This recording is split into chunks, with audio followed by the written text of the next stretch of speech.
So yan, magandang hapon po sa ating lahat, no? So nadadagdagan na po yung mga umu-order sa atin, pati sa kantin po sa school. Kay Madam Ruby Jimenez. Sa school po sa Techbook ay nagpo-order na rin po sila ng quail egg. At saka sa Kawag High School kay Madam Ruby din, parehas Ruby. No? At 100 pieces. Then kay Ma'am Karen, 100 pieces. So talagang kukulangin na po tayo, no? Ang mangyayari po niyan ay talagang magbi-breed po tayo. Anyway, naka-ready naman na ito, mga DIY brooder natin. Ready na, no? Disinfect na lang yan every Saturday or Friday night, no? Dinidisinfect natin, ini-sprayan ng disinfectant, no? Tapos anti-lamok, no? Para hindi pamahayan ng mga lamok. Alright, no? So yan, ready na po itong ating mga DIY brooder. May bumbilya na din, no? Ayan, o. Okay? May bumbilya na din po yan. Ayan. Okay? And then yung incubator natin, ready na rin po. So, pag nagsalang na po tayo, tatanggalin natin yung mga roller, no? Para at least marami tayong mailaman. Tapos magbibigay na lang tayo ng konting space dito para at least maiikot natin yung mga itlog. Then, magagamit din po natin yan. Yan. Okay? Yung ating DIY incubator. Right? So, kakakuha ko ng itlog. Yan sila, oh. Pero wala pa naman gaano, no? Mamaya po yan, marami, no? Marami po. Okay? So, may bagyo raw na parating. Hopefully, hindi tayo gaanong maapektuhan, no? Hindi tayo sana maapektuhan. Kasi, yan, katulad yan, magkakaroon na naman ng mga suspension ng klase, no? Ito yung mga breeders po natin. Andi dito po yung mga lalaki natin, ayan, no? Yan, lalaki yan, no? Yun, lalaki yun. Basta't yung itim po, no? Yung dark colored, lalaki po yan. Okay? So, magbe-breed po tayo, meaning magpapapisa. Ayan sila, oh. Magpapapisa po tayo para at least ay makapagparami ng quail. So by July po pwede na to. July onwards ay maglo-load na po tayo ng ating mga quail fertile eggs po sa ating yan, no? Sa ating mga incubator. And dito naman tayo. Ito yung pagkain ng ating panabong na manok. Ito. Lagyan na natin to dito. Yan. Puno yan. Matatagal pa yan, no? Yung pagkain nila. Tapos, Avimax. Marami pa, no? So, marami pa itong pansisiw natin. Ito, yung Avimax natin, marami pa. Hanggang dito pa yan, no? Okay. Tapos yung panabong, yung Hagibis special po, no? Yung Hagibis special. So, sa pagkain ng mga alaga, wala na tayong problema, no? Kakaproblema lang ako dito sa kabila.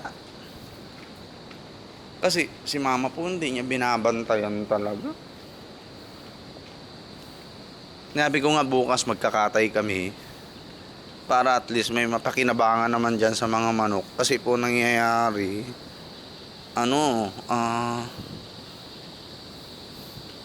may mga nawawala. Opo, may mga nawawala talaga. Kasi lumilipad yung manok, 'di ba? Alam naman natin 'yan. Lumilipad. Tapos yung iba hindi na nakakabalik, no? 'Yun po ang nangyayari talaga.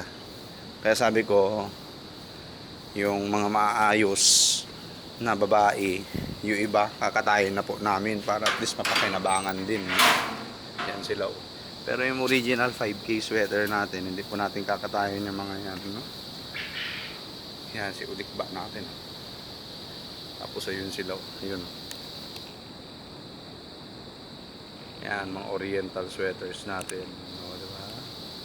Naisusum natin to. Oriental sweaters, white kelso, Hazel Boston, tapos free. Ayan. Tinali na natin. Para luminamnam naman yung mga anak nila, no? Yung black meat. Sinasabi, no? So yan, kahapon ng hapon hanggang bukas ng gabi ay makakapag-ipon-ipon po tayo, no? So meron tayong susuplayan ng itlog sa Monday, 200 pieces. Si Ma'am Karen hindi ko na nabigyan po, no? May order siya ngayon pero hindi na natin naibigay, no? Hindi na po natin naibigay kasi unang-una ubos na yung stock natin. Dito pala nakuha na. Actually, nakalaan. Pero ngayon pa lang tayo nakapag-ipon ulit. Kaya alanganin, no? Yan. Tapos, yun. Kailangan po talaga natin magparami. Kung hindi, walang mangyayari po, no? Kaya naka-ready na po itong ating mga ayan, no? Mga brooder. Ano, magiging brooder pa rin to. Sigurado ko dyan. Yan. No? Tapos brooder. And then kapag nakapagpalaki po tayo ng mga pasisiw natin, mamimili lang tayo ng 100 heads kasama babae lalaki as breeders na po natin. And then yung mga susobra, lalagay na po natin dito. No? True and true na po yan, no? Pwede sila pumunta doon, pwede sila pumunta rito, no? Tapos hindi pa tayo nakakabili ng sea parlins na ganyan, yung pakainan. Lalagay dito, no? Madali lang yan, no? Madali lang po yan. So, ganun lang muna sa ngayon.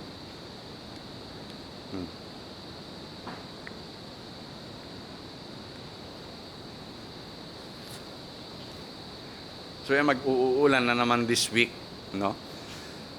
Hindi natin alam kung magkakaroon ng mga suspension at malakas tong bagyo, no? At didikit ng husto sa Luzon, no? Didikit ng husto, lalo pataas, sa taas siya. Alright? So, for the meantime, okay na po ang ating mga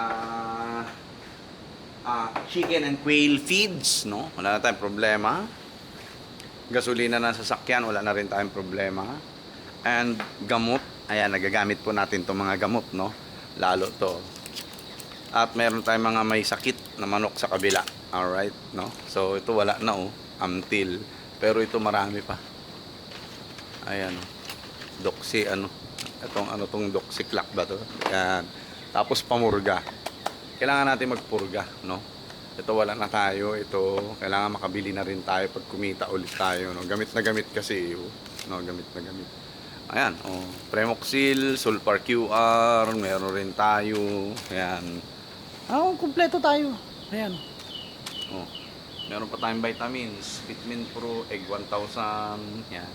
Ito pa. Okay, meron din tayo, no? So, feeds, walang problema. Kahit umulan at magtag-ulan, meron silang kakainin. At yung mga breeders po natin ay malapit na mangitlog to, no? Pag may nangitlog yan na maliliit, dito sa mga to, ibig sabihin nag-i-start na po mangitlog yung mga papisa natin, no? Kunin na natin yan. Ayan, yan. Ayan, no? Every egg counts. Oh, di ba? Dahil marami na tayong pa-order, no? So, hopefully, makapagparami tayo at maibaba natin ng konti, no? 1.4 or 1.3 or pesos, no? 1.3, 1.4 pesos each, no? At titingnan natin, no? Kasi syempre mahirap rin naman na nag-aalaga tayo tapos hindi tayo kikita. 'Di ba? Kailangan kumita rin tayo, no? Ayan. Ito mga to, kapag may mga nakita na tayong mga itlog na maliliit, ibig sabihin nag-start na mga itlog po ang ating mga papisa diyan. Yun, oh, lakas lumipad. Okay? So, okay na po 'yan. Napakain na natin. Hindi pa natin yan napakain kasi meron pa naman silang pagkain, no? So, okay na po yan, no? At malapit na natin magamit po itong ating incubator talaga, no? So, yun lang po ang update, no? Bukas na tayo mag-update sa kabilang mga manukan natin. Alright, so yun lang po. God bless po sa ating lahat. Peace.